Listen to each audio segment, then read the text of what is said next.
નમસ્કાર દર્શક મિત્રો, અબ તકના વિશેષ પોડકાસ્ટમાં આપનું સ્વાગત છે. શિક્ષણ આ એક એવો વિષય છે કે દરેક મા બાપે જાગૃત થઈને પોતાના સંતાનોને ભણાવવું જોઈએ. એ આજની 21મી સદીની માંગ છે. શિક્ષણની અંદર ઘણા બધા ફેરફારો આવ્યા અને આપણા શહેરોની અંદર અંગ્રેજી માધ્યમ જેવી શાળાઓ પણ શરૂ થઈ.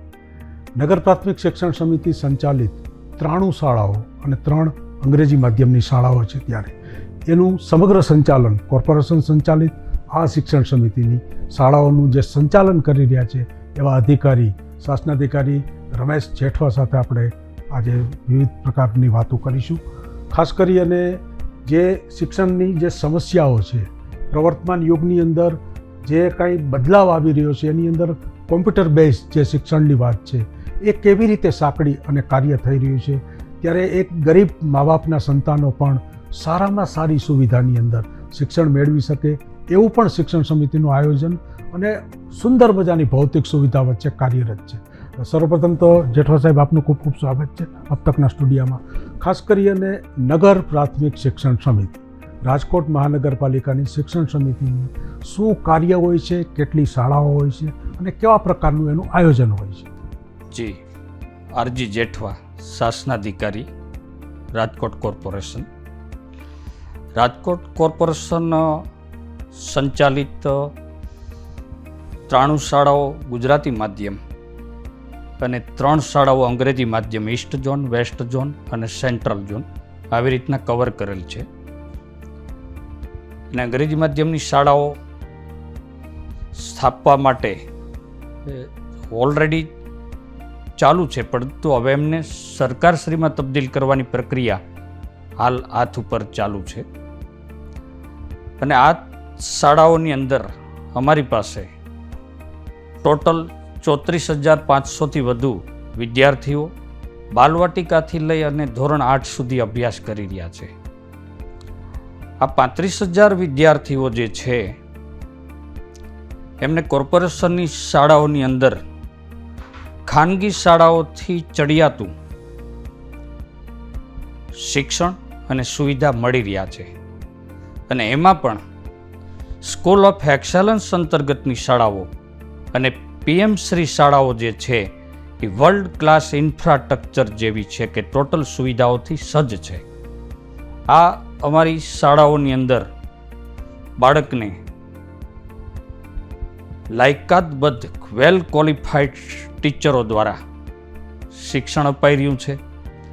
અને 21મી સદી અને પ્રવર્તમાન સમયની માંગ અનુસાર એમને કોમ્પ્યુટર શિક્ષણ આપવા માટે છે તમામ શાળાની અંદર અદ્યતન કોમ્પ્યુટર લેબ આવેલી છે, જેમાં એક શાળાની અંદર 15થી વધુ કોમ્પ્યુટરોની લેબ આવેલી છે.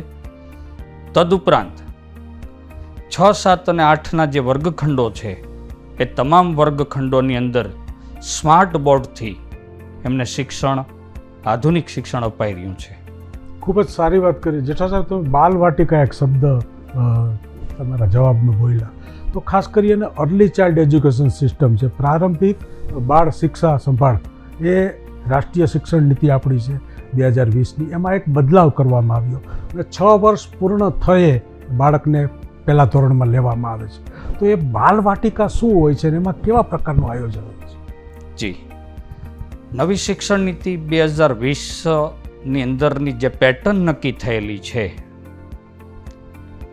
શિક્ષણની, એમાં પૂર્વે 5 વર્ષ પૂર્ણ કરી અને ધોરણ 1માં પ્રવેશ અપાતો, પરંતુ હવે નવી શિક્ષણ નીતિના અમલીકરણના અનુસંધાને 5 વર્ષ જે બાળકને પૂર્ણ થયા હોય એને બાલવાટિકામાં પ્રવેશ આપવામાં આવે છે. અને બાલવાટિકાની અંદર પણ 2 પાઠ્યપુસ્તકથી એમને પદ્ધતિસરનું શિક્ષણ આપી અને શાળાના પ્રવાહમાં જોડવાનો એક પ્રયાસ હોય છે. ખાસ કરીને જેઠા સાહેબ, જે પ્રારંભિક બાળ શિક્ષણ, અર્લી ચાઇલ્ડની વાત છે, પાશ્ચાત્ય સંસ્કૃતિમાં આપણે જોઈએ તો અહીંયા ઘણા બધા અવેર છે, પણ છેલ્લા 4-5 વર્ષથી હવે આપણે ભારતની અંદર પણ અર્લી ચાઇલ્ડ એજ્યુકેશન સિસ્ટમ ઉપર વિશેષ ભાર મૂકવામાં આવ્યો છે. શાળા તત્પરતા જેવા કાર્યક્રમ છે, વાંચન ગણન લેખન જેવા કાર્યક્રમ છે, જેથી બાળક છે એ વાંચતું થાય, સમજતું થાય, વિચારતું થાય. તો એની તૈયારી રૂપે આ બાળવાટિકા શરૂ કરવામાં આવી. કે પહેલાં માટે એને સજ્જ કરવામાં આવે છે? જી, મેં જે પૂર્વે કહ્યું એમ જ કે શાળાથી પરિચિત થાય, શાળાએ આવતો થાય, એમના વાતાવરણની અંદર મેચ થાય અને જે દૈનિક જે દિનચર્યાઓ છે એની અંદર સારી ટેવોનું ઘડતર અને શિક્ષણના પ્રવાહમાં જોડાય. આ હેતુથી બાલવાટિકાનો મુખ્ય હેતુ છે. એમાં પ્રારંભના 6 માસ સુધી તો એમને શિક્ષણ નથી આપવામાં આવતું. એને વિવિધ રમતો દ્વારા વિવિધ પરિચયો કરાવવામાં આવે છે અને આવી રીતના એનો શિક્ષણની શરૂઆત કરવામાં આવે છે. ખાસ કરીને સર્વ શિક્ષા અભિયાન અંતર્ગત ઘણી બધી એવી યોજનાઓ હોય છે જેને કારણે બાળકને ઘણો લાભ મળતો હોય છે.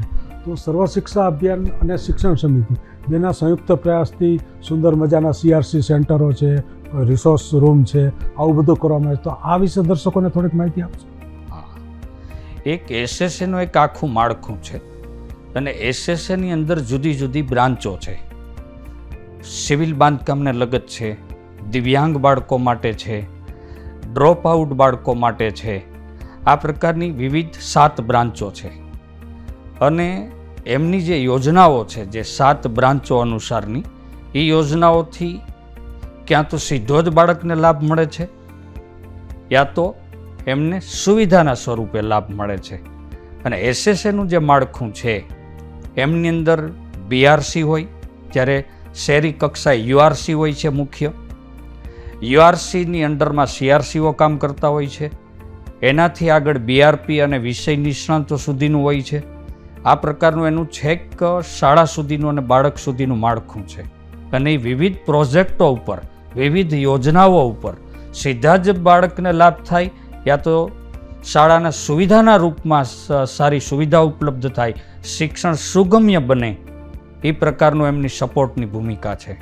શિક્ષણ સમિતિની શાળામાં દર્શક મિત્રો વિશાળ ગ્રાઉન્ડ, તમામ સુવિધા છે એવું જેઠવા સાહેબે એના જવાબમાં કીધું. ત્યારે જેઠવા સાહેબ, ખાસ કરીને મને એક પ્રશ્ન થાય છે, ઘણા બધાને દૂર ઘર હોય અને શાળાએ જવાનું હોય તો ટ્રાન્સપોર્ટ એલાઉન્સ એ આપવામાં આવે છે.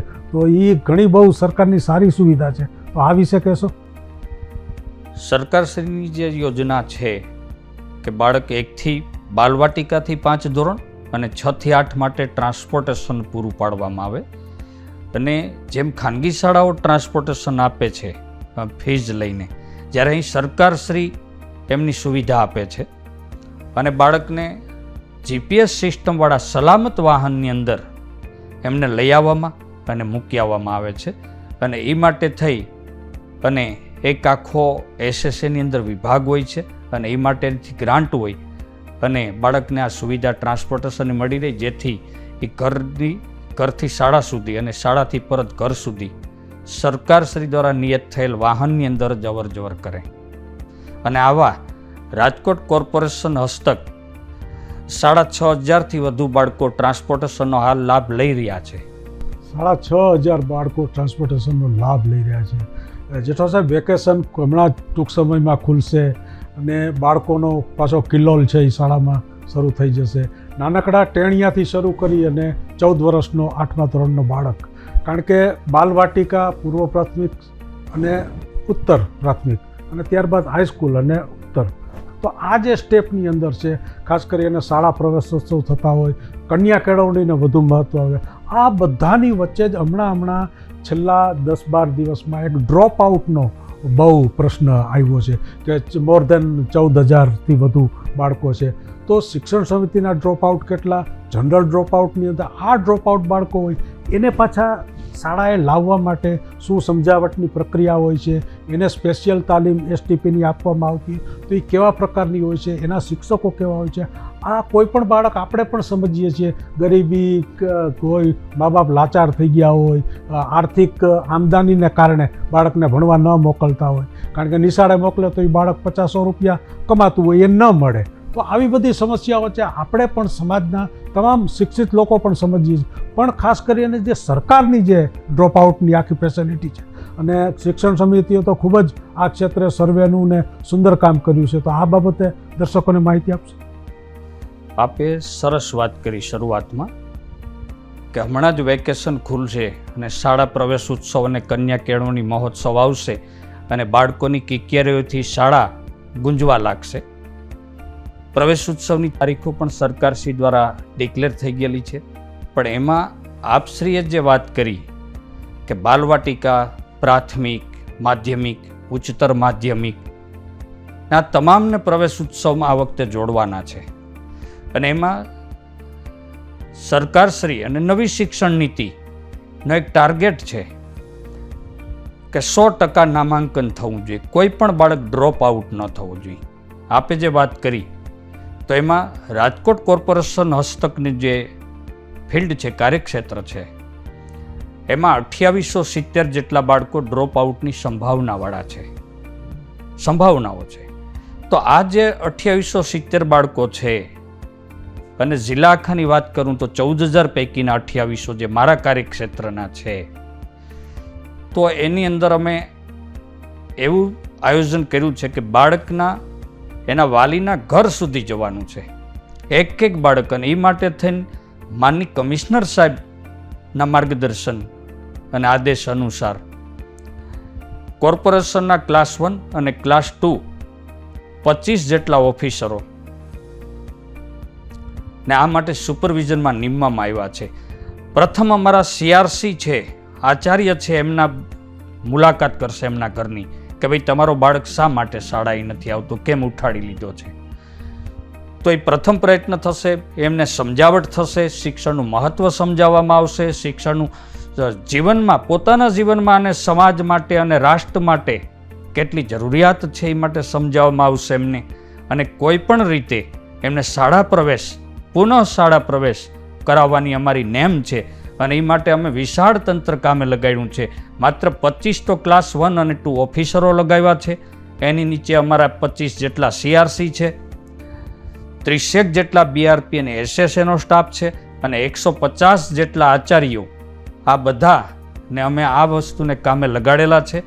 અને એ બાળકને ઘરે એક વખત જશે, બીજી વખત જશે, અને એમને કોઈ મુશ્કેલી પડતી હશે ત્યાં સુધીનું આયોજન છે કે એમને કદાચ એમ કોઈ વાલીની આર્થિક સ્થિતિનો પ્રોબ્લેમ હોય, આર્થિક સ્થિતિને કારણે કે ભાઈ પુસ્તકો નથી, દફતર નથી, ગણવેશ નથી, ભોજનનો પ્રશ્ન હોય, તો એ પણ અમે દાતાશ્રીઓ દ્વારા એમને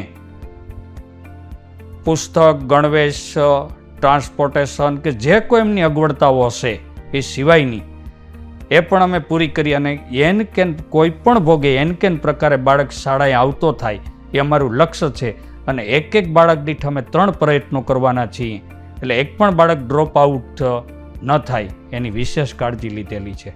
શિક્ષણ સમિતિ દ્વારા ખૂબ જ ફૂલ પ્રૂફ પ્લાન કર્યો છે કે જે બાળકો શાળા છોડી ગયા છે એ ફરી પાછા શાળાએ આવી જાય એટલા માટે તમામ વ્યવસ્થા કરી છે. અને ખાસ દર્શક મિત્રો, પુસ્તકો, ડ્રેસ, શૂઝ, તમામે ટ્રાન્સપોર્ટ એલાઉન્સ, તમામ સુવિધા, બપોરે પૌષ્ટિક નાસ્તો, આવી તમામ સુવિધા અપાય છે. સાથોસાથ અદ્યતન જે સ્માર્ટ ક્લાસ કહી શકાય એવી ફેસિલિટી સાથે શિક્ષણ સમિતિની આ 93 શાળા, 3 અંગ્રેજી માધ્યમની શાળા કાર્યરત છે. ત્યારે ખાસ કરીને સર, હવે મારે એ જાણવું છે કે જે દિવ્યાંગ બાળકો હોય, કારણ કે બેરામુંગા શાળા, બ્લાઇન્ડ સ્કૂલ, આ 2 સ્કૂલ જ છે, પણ ઘણા બધા એટલા બધા એ સિવિયર દિવ્યાંગ ન હોય કે એ શાળામાં જઈ શકે, તો એવા બાળકો માટે ખાસ જે શિક્ષણ સમિતિની SSAની સુવિધા છે, તો એ વિશે આપ દર્શકોને માહિતી આપો.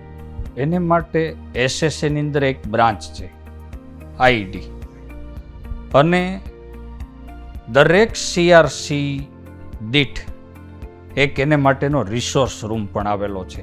ત્યાં એના મુજબના સાધનો અને એની સુવિધાઓ હોય છે. ત્રીજું એ માટે થઈ કે આવા જે દિવ્યાંગ બાળકો છે એને માટે સ્પેશિયલ એજ્યુકેટર ટીચરો પણ રાખવામાં આવેલા છે. અને આખી જ આ યોજનાને સંકલિત શિક્ષણ કહેવામાં આવે છે કે દિવ્યાંગ બાળક છે એ કોઈ પણ પ્રકારની લઘુતા ગ્રંથિ ન અનુભવે અને સામાન્ય બાળકોની સાથે જ અભ્યાસ કરે એ માટે થઈને એને સ્પેશિયલ એજ્યુકેટર ટીચર ત્યાં હોય છે. અને ક્યારેક વીકમાં 1 યા 2 વખત જરૂરિયાત મુજબ એને CRCના રિસોર્સ રૂમની અંદર પણ શિક્ષણ આપવામાં આવે છે. અને જે પ્રકારની દિવ્યાંગતા હોય એ પ્રકારના એમને સ્પેશિયલ એજ્યુકેટરો દ્વારા શિક્ષણ આપવાનો અને સંકલિત શિક્ષણના માધ્યમથી સામાન્ય બાળકો સાથે શિક્ષણ આપવાનો અમારો પ્રયાસ હોય છે.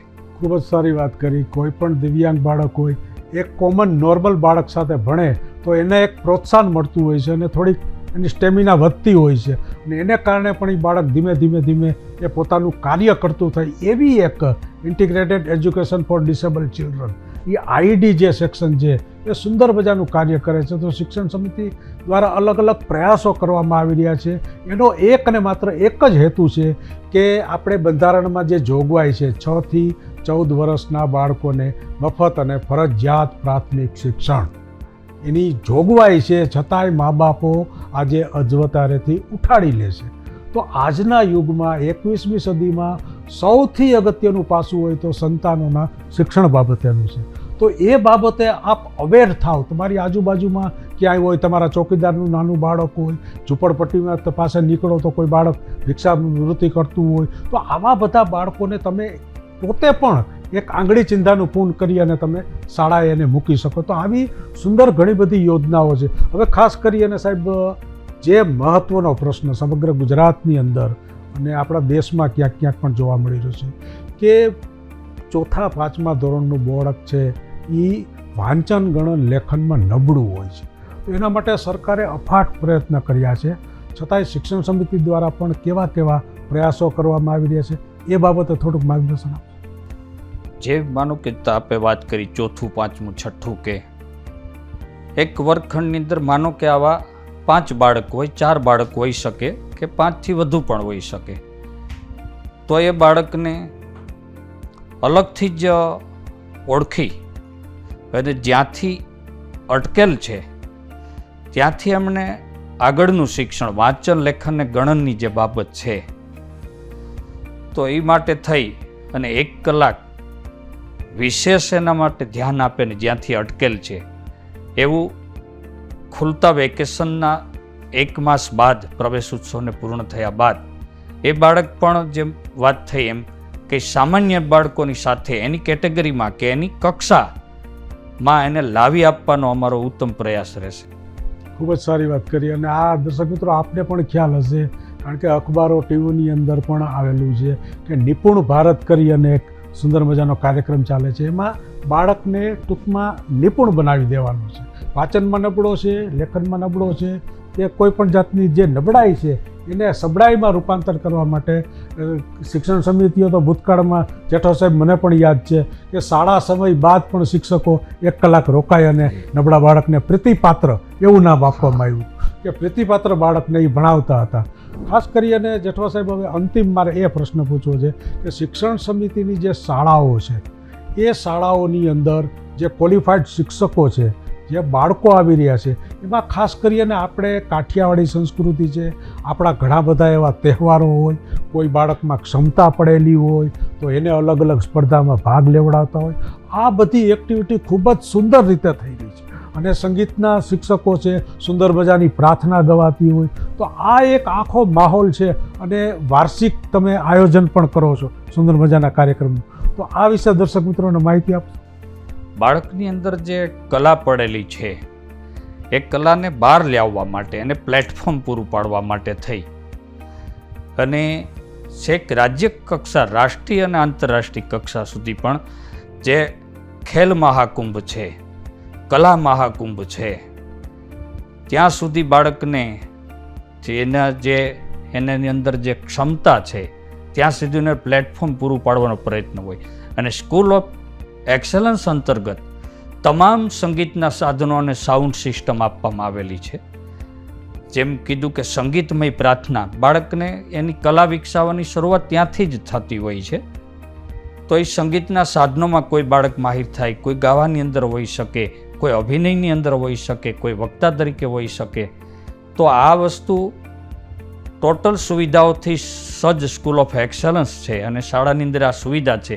અને બાળકની અંદર જે કલા પડેલી છે એ કલાને પ્રોત્સાહન આપવા માટેના જુદા જુદા તબક્કે પ્રયાસો થતા હોય, પ્રાર્થનાથી લઈ વર્ગખંડથી લઈ અને અમે જે વર્ષની અંદર એન્યુઅલ કાર્યક્રમ, શાળા પોતાનો એન્યુઅલ કાર્યક્રમ કરતી હોય અને એક આખો જ જે નગર સમિતિ દ્વારા જે ભવ્ય પ્રોગ્રામ થતો હોય ત્યાં સુધી બાળકને દિશાઓ મળે છે, પ્લેટફોર્મ મળે છે. અને એક બીજું માધ્યમ છે ખેલ મહાકુંભ અને કલા મહાકુંભ. ખૂબ જ સારી વાત કરી. ક્યાંક ને ક્યાંક સાહેબ ગયા વર્ષે એક બહુ સરસ મજાનો કન્સેપ્ટ બેગલેસ જે શનિવાર હતી, એ દફતર વગરનો શનિવાર, જે વર્ષો પહેલાં બાલસભા થતી, દર્શક મિત્રો તમને યાદ હશે, આપણે જ્યારે નાના હતા ત્યારે શનિવારની જે મજા હતી, બધા જ બાળકો ભેગા હોય અને એક બાળક છે એ કોઈ પણ કૃતિ રજૂ કરે, બાળ વાર્તા, બાળ ગીત, અભિનય ગીત. તો એ બેગલેસ ડેના ઉજવણી છે એમાં શિક્ષણ સમિતિનું કેવું આયોજન હોય છે? તમે તો શાસનાધિકારી છો એટલે ઘણી બધી શાળાની મુલાકાત પણ લીધી હોય, તો એ વખતે બાળકોનો આનંદ કેવો હોય છે? પહેલાંના આપણાના સમયની અંદર શનિવારના રોજ બાલ સભા રાખવામાં આવતી, એ રિસેસ સુધી યા તો 1 કલાક માટે રાખવામાં આવતી. પણ જ્યારે હવે બેગલેસ ડેની અંદર જે એની વિભાવના છે એ વિશાળ કરવામાં આવી છે અને ખૂબ સારી કરવામાં આવી છે. હમણાં પૂર્વે વાત કરી કે એની કલા, પણ એમની અંદર જે કૌશલ્ય છે એ કૌશલ્ય બેગલેસ ડેની અંદર વિકસે છે. કેવી રીતે એ હું આપને વાત કરું કે માનો કે કન્યાઓ છે તો એને મહેંદીની ડિઝાઇન બનાવવી, બ્યુટી પાર્લરની બાબત છે એ શીખવવું. કોઈ કુમાર છે આ તો કન્યા છે અને યોગની અંદર ઇન્ટરેસ્ટ છે તો યોગ અને યોગાસનો એને ત્યાં બેગલેસ ડેના દિવસે કરાવવા. કોઈને એન્જિનિયરિંગ બાબત યા રિપેરિંગ બાબતનું કોઈ બાળકને એવું છે રસ, તો એને માનો કે ફ્યુઝ બાંધતા શીખવવું, કે સાયકલનું પંચર છે, કે આવી કેટલી એક્ટિવિટી, ટૂંકમાં એમને કેટલી એક્ટિવિટી કરાવવાનો. માત્ર બાલસભા પૂરતો જે જૂનો કોન્સેપ્ટ પણ એમની વિભાવના વિશાળ કરવામાં આવી છે અને બાળકની અંદર જેમ કલા અને આમાં કૌશલ્ય વિકસાવવામાં આવે છે અને એની અંદર કૌશલ્યને એ માટેની ટોટલ એને આનુષંગિક જે સુવિધાઓ આપવાની હોય છે એ આપવામાં આવે છે. એટલે સાહેબ એવું થયું કે સ્કિલ બેઝ એજ્યુકેશનની જે વાત છે કે અત્યારે સમગ્ર દેશની અંદર ખૂબ જ એક શબ્દ ચર્ચાઈ રહ્યો છે, સ્કિલ બેઝ એજ્યુકેશન. તો વર્ષો પહેલાં બાળ મેળા પણ થતા સર્વ શિક્ષા અભિયાન, તો એમાંય ક્યાંક ને ક્યાંક કે બાળક વાર્તા સાંભળે, બાળક પછી શર્ટમાં બટન ટાંકતા શીખે, પછી માટીમાંથી રમકડા બને. તો જે બાળકમાં સુસુપ્ત કલા પડી છે એને પણ શિક્ષણ સમિતિની શાળાઓના શિક્ષકોના નિષ્ણાતોના માધ્યમથી એક સારું પ્લેટફોર્મ મળે છે. ખાસ કરીને સાહેબ ગણિત, વિજ્ઞાન અને અંગ્રેજી આ 3 શબ્દો એવા છે કે તમે ગમે એને પૂછો કે તને કયો વિષય અઘરો લાગે છે તો ગણિત, વિજ્ઞાન અને અંગ્રેજી આ કહેશે. તો ખાસ કરી અને અંગ્રેજી શાળા પણ તમે ચલાવો છો, ત્યારે તમારી જે આ 93 શાળા છે એમાં બાળકના ગણિત, વિજ્ઞાન, અંગ્રેજી આ પ્રશ્ન 6 થી 8ને લાગુ પડે છે. એટલે 6 થી 8માં મને જ્યાં લગી ખ્યાલ છે ત્યાં લગી એના સ્પેશિયલ જે BA BEd શિક્ષકો છે, વિષય નિષ્ણાતો એ રાખવામાં આવ્યા છે. તો એ વિશે દર્શકોને થોડીક માહિતી આપશો? આપે જે વાત કરી કે આ 3 વિષયો મોટે ભાગે અરુચિ દર્શાવે યા તો એમને અઘરા લાગે છે, એનાથી દૂર હટવાનો પ્રયાસ કરે, પણ એ માટે નગર સમિતિ હસ્તકની શાળાઓમાં બહુ સારી સુવિધાઓ છે. એક તો 6, 7 અને 8 ધોરણની અંદર એમની વિજ્ઞાનની અંદર જે પ્રયોગો આવે છે એ પ્રયોગોના પૂરતા સાધનોની લેબોરેટરી હોય છે, પ્રયોગશાળા હોય છે. જ્યારે ક્રિયા દ્વારા બાળક વધુ શીખે છે. જ્યારે એમને રીડ કરે છે તો શીખી નથી શકતો, પણ જ્યારે એને પ્રયોગશાળાની અંદર એને બતાડવામાં આવે કે આમ થાય છે, કે આ પ્રકારનું છે, તો એને વધુ યાદ રહી છે ને એમાં ઇન્ટરેસ્ટ લેતો થાય છે. પછી બીજી બાબત એવી છે કે જે સ્માર્ટ વર્ગખંડો આવેલા છે એમની અંદર એમને સંગીતમય સાથે અને યોગ્ય ઉચ્ચ કક્ષાના જે ટીચરો દ્વારા પાઠો તૈયાર થયેલા હોય, પ્રયોગો તૈયાર થયેલા હોય, એ સ્માર્ટ વર્ગખંડની અંદર પણ એ જોઈ શકે છે અને પ્રયોગશાળામાં જાતે પ્રયોગો પણ કરી શકે છે. અને મેથની વાત કરીએ ગણિતની અંદર, તો ગણિતની અંદર પણ જ્યારે એ પ્રકારના ગીતો, જોડકણા યા પદ્ધતિઓ યા વૈદિક ગણિતથી પણ એને ઇન્ટરેસ્ટ લેતો કરવાના પ્રયાસો થતા હોય છે.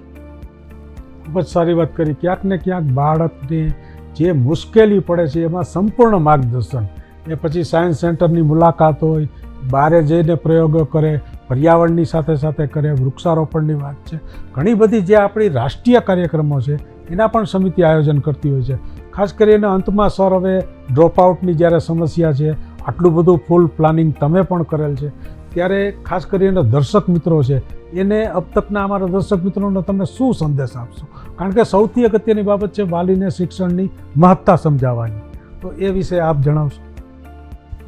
શરૂઆતમાં જેમ વાત કરી કે કોર્પોરેશનના 25 જેટલા ઓફિસરો અને અમારા જે બાકીનું જે તંત્ર છે અને વાલી બાળકને શાળાએ નથી મોકલતો, તો પ્રથમ પ્રયાસ, બીજો પ્રયાસ, ત્રીજો પ્રયાસ, આ જે બધી બાબતો કરવાની છે તો એ અમે તો પ્રયાસો કરીએ છીએ, પરંતુ આપના માધ્યમથી મારે સમાજને સંદેશ આપવો છે કે આવું બાળક પોતાના પાડોશમાં હોય, પોતાને ધ્યાને આવે, તો એમને પણ એ પણ સમજાવટ કરી શકે, કારણ કે પડોશી છે, યા તો પોતાની ત્યાં બાળક કામ કરે છે, તો પણ એને એના વાલીને સમજાવટ કરવી જોઈએ કે ભાઈ આ જે શિક્ષણ છે એ જીવન માટે, પોતાના જીવનનો વિકાસ કરવા માટે, સમાજના વિકાસ માટે, રાષ્ટ્રના વિકાસ માટે આ વસ્તુ જરૂરી છે. એટલે આપના માધ્યમથી હું એ સૌને અપીલ કરું છું કે આવો કોઈ પણ બાળક હોય તો એમના વાલી સાથે સમજાવટ કરી અને શાળાના સામાન્ય પ્રવાહમાં અભ્યાસની અંદર જોડવા સૌને વિનંતી છે. ખૂબ જ સારી વાત કરી. ક્યાંક ને ક્યાંક કોઈ પણ જાતની ફી વગર તમામ સુવિધા વિના મૂલ્યે મળતી હોય તો શિક્ષણ સમિતિની કોર્પોરેશનની શાળામાં છે. અને આ તમામ કોર્પોરેશનમાં આ રીતની શિક્ષણ સમિતિઓ હોય છે અને ત્યાં પણ શાળા હોય છે.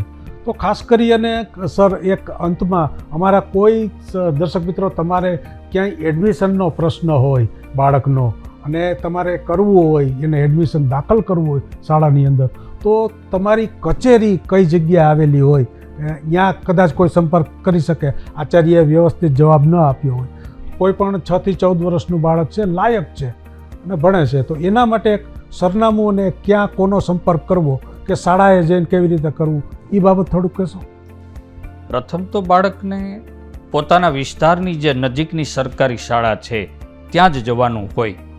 પણ આપે જેમ કહ્યું કે છતાં પણ એને અગવડતા પડે છે, યા સમજ નથી પડતી, તો કરણપરા ગરબી ચોકની અંદર મારી શાસનાધિકારીની કચેરી છે, એક ત્યાં પણ ગમે ત્યારે આવી શકે છે. ત્યાં ઉપરના માળે SSAનો મારો સ્ટાફ બેઠો હોય છે, ત્યાંથી એને સંપૂર્ણ માર્ગદર્શન કે પૂરતી હેલ્પ મળી રહેશે. તદુપરાંત ઈસ્ટ ઝોન, વેસ્ટ ઝોન અને સેન્ટ્રલ ઝોનની અંદર ત્રણેય જગ્યાએ અમારા URCની ઓફિસો પણ આવેલી છે, ત્યાં પણ એમનો સ્ટાફ હોય છે, તો એમનો પણ સંપર્ક કરી શકે. પોતાના ઘરની નજીકની સરકારી શાળા, URC ભવનો અને ત્યારબાદ શાસનાધિકારીની મારી પોતાની કચેરી, ગમે ત્યાં આવી શકે છે અને પૂરતી હેલ્પ મળી રહેશે અને સમજ મળી રહેશે, એની હું ખાતરી આપું છું. ખૂબ જ સારી વાત કરી. દર્શક મિત્રો, તમે જ્યારે જ્યાંથી નીકળો કે તમારી ઘરની આસપાસ જ્યાં સરકારી શાળા હોય ત્યાં એકવાર જાજો, કારણ કે આપણને આપણા જૂના દિવસો યાદ આવશે. ભલે ખાનગી શાળાઓનો યુગ થઈ ગયો છે, આ બધું જ છે, પણ જ્યારે સરકારી શાળા, પ્રાચીન જે જૂના જમાનાની સરકારી શાળા અને અત્યારની સરકારી શાળામાં ઘણો બધો ફેર છે. ઘણી એવી સરકારી શાળામાં જાશો તો તમને આશ્ચર્ય થશે કે આ ખાનગી શાળા છે, એટલા કોમ્પ્યુટરની સુંદર લેબ હોય, પ્રયોગશાળાની લેબ હોય, સ્માર્ટ બોર્ડ હોય, છોકરા સરસ મજાના કોમ્પ્યુટર ઉપર વર્ક કરતા હોય, રંગ પૂરતા હોય, ઘણી બધી પોતાની ફાઇલો બનાવતા હોય. કે સ્કૂલ ઓફ એક્સેલન્સમાં વર્લ્ડ ક્લાસ ઇન્ફ્રાસ્ટ્રક્ચર અને સુવિધાઓ છે. એટલે આ બધી શાળાઓની એકવાર, ભલે આપણે કશું જ કામ નથી, પણ એક પાડોશીના નાતે, કારણ કે સર્વ શિક્ષા અભિયાનમાં વાલી મિટિંગ કરવામાં આવે છે અને આસપાસના કોઈ શિક્ષણ શાસ્ત્રી હોય તો એને પણ કમિટીમાં રાખવામાં આવે છે. તો બધા સાથે મળી અને જે બાળકની મહત્ત્વની કહી શકાય એવી શિક્ષણની જે યાત્રા છે એમાં આપણે સહભાગી બની, એ જેઠવા સાહેબ મારી દ્રષ્ટિએ સૌથી ઉત્તમ હોય. સૌથી ઉત્તમ. ખાસ કરી અને જે તમારો સમય, અત્યારે કિંમતી સમય તમે ફાળવ્યો, અબ તકના દર્શકોને ઘણી બધી માહિતી પણ મળી, એ માટે પણ આપનો આભાર. ખાસ દર્શક મિત્રો, અબ તકના વિશેષ કાર્યક્રમમાં એક સકારાત્મકતા, એક પોઝિટિવિટી, જ્યાં સારું છે ત્યાંથી અબ તક તમને માહિતી આપી રહ્યું છે. તો આપ અન્યોને પ્રચાર પ્રસાર કરો, શેર કરો, સબસ્ક્રાઈબ કરો, લાઈક કરો અને આવી જે મહત્ત્વની ઇન્ફોર્મેશનની જે બાબત છે એ અન્યોને આપણે જાણ કરો. ક્યાંય કશો જ આપને ખર્ચ થવાનો નથી. ફક્ત એક સારી વાત એક સારી વ્યક્તિ સુધી પોઝિટિવ રીતે પહોંચે, એ સૌથી અગત્યની બાબત છે. જેઠવા સાહેબ જેવા અબ તકની સાથે જે મુલાકાત, આવા અસંખ્ય કાર્યક્રમો આવે છે, સમાજની અંદર ઘણી બધી સ્વૈચ્છિક સંસ્થાઓ કામ કરે છે, એનો ઉદ્દેશ માત્ર એટલો જ છે કે એક પણ બાળક છે એ શિક્ષણ વગર વંચિત ન રહે. અને એટલા માટે સરકારના પ્રયાસો, સ્વૈચ્છિક સંસ્થાના પ્રયાસો, અમારી જેવી ચેનલના પ્રયાસો, જેઠવા સાહેબ જેવા માર્ગદર્શકના પ્રયાસો, તમામની સાથે આજે વાલીઓનું એક જ વસ્તુ કહીશ કે તમારા બાળકને ભણાવો, કારણ કે જ્ઞાન મેળવવાથી એ શ્રેષ્ઠ નાગરિક બનશે અને બધા જ જ્યારે શ્રેષ્ઠ નાગરિક બનશે ત્યારે એક શ્રેષ્ઠ દેશ બનશે. અને સમગ્ર વિશ્વમાં મેરા ભારત મહાનનું જે યુક્તિ છે, જે સૂત્ર છે, એ સાર્થક થશે. હજી પણ ઘણા બાળકો ડ્રોપ આઉટના તમે આંકડાઓ જોયા તો નથી મોકલતા વાલીઓ. તો પ્લીઝ આ બાબતે તમે કરશો એવી ખાસ અબ તકની વિનંતી છે. ફરી આવા જ વિષય સાથે આપનો દોસ્ત અરુણ દવે આપની સાથે ફરી મુલાકાત કરશે. ચાલો, આવજો.